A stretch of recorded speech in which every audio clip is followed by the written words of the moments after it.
one thing I want to mention, you had mentioned the videos that I did on like Joyce Meyer and stuff. Now, Yes.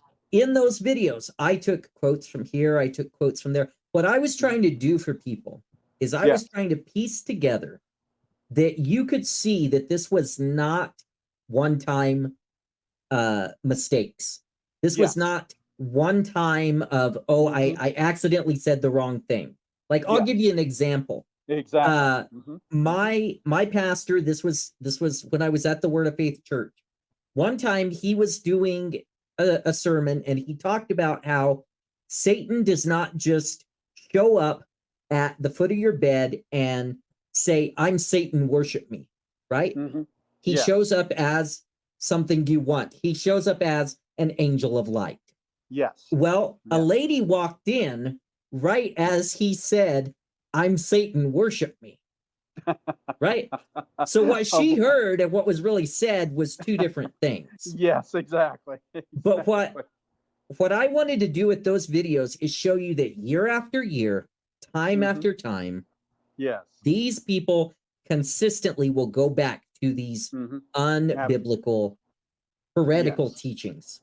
Exactly. Exactly. Yeah. It is a consistent and persistent teaching. It's not a one-off, Right. because any of us can misspeak, and who knows, maybe in the course of what we said, in our previous conversations, and in this one, might inadvertently say something that somebody goes, he doesn't, what did he say? It's like, we Right. can all say something inadvertently that we really don't mean, where, sometimes our mind and our mouth doesn't connect.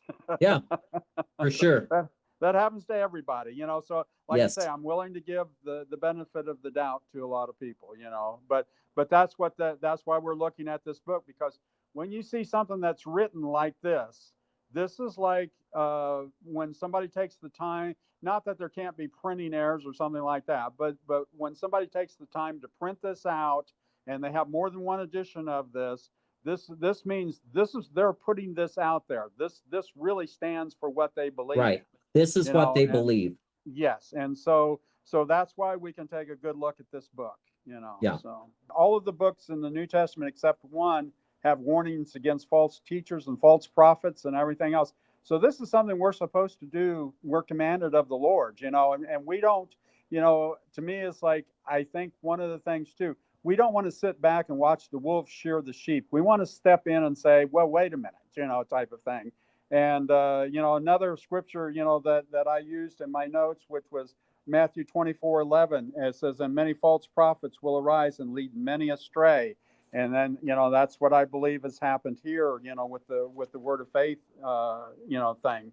And and that's, and another one that I like too is 2 Peter 2:1. But false prophets also arose among the people, and just as there will be false teachers among you who will secretly bring in destructive heresies, even denying the master who brought them, and bringing upon themselves swift destruction. Again, we could go through, there's scripture after scripture. We could go through both the Old and New Testaments, but just give folks the idea that this is based on scripture, and not, it's like, I don't claim to be perfect. In fact, let me also say one thing too. I'm not like you. I am not a minister.